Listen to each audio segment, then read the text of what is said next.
टीईटीच्या विद्यार्थ्यांसाठी खूप महत्वाचा प्रश्न आहे बघा विद्यार्थी मित्रांनो. प्रश्न काय दिलाय?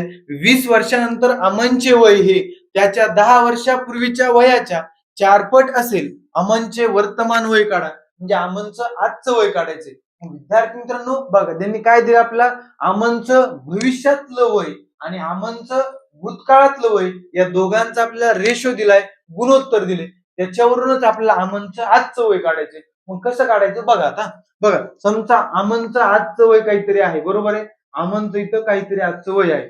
20 वर्षानंतर भविष्यात जायचे म्हणजे अधिक 20 करावं लागेल, तेव्हा त्याचं काहीतरी वय होईल, बरोबर. आणि पुन्हा 10 वर्षापूर्वीचं वय म्हणजे आपल्याला पाठीमागे लागेल किती? वजा 10 यावं लागेल, बरोबर आहे. त्यांनी आपल्याला अट काय दिलेली आहे बघा.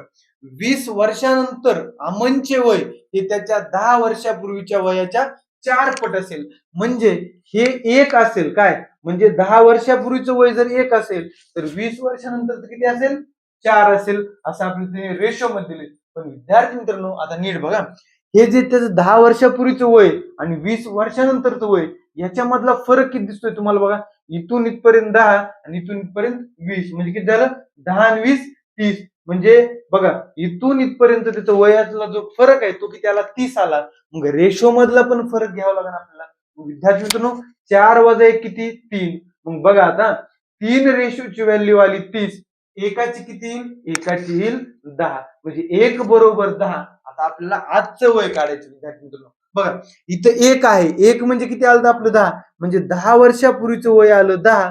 मग आपल्याला आजचं काढायचंय म्हणजे इथून पुढे 10 वर जावं लागेल. 10 आणि 10 किती? 20. अमनचं आजचं वय असणार 20. पण विद्यार्थी मित्रांनो आपल्याला इथंच थांबायचं नाही, पूर्ण प्रश्न समजून घेऊ. आजचं वय आलं 20 हे आलं आपलं उत्तर, काय अडचण नाही. परंतु 20 वर्षानंतरचं वय काय असणार? 20च्या पुढे 20 किती? 40. मग विद्यार्थी मित्रांनो बघा ती कंडिशन सॅटिस्फाय झाली का बघा. 10च्या 4 पट 40 आहे का? आहे. म्हणजे बघा त्याच्या वयाच्या 4 पट असेल. म्हणजे आपलं उत्तर काय आलंय? 20 वर्ष. धन्यवाद.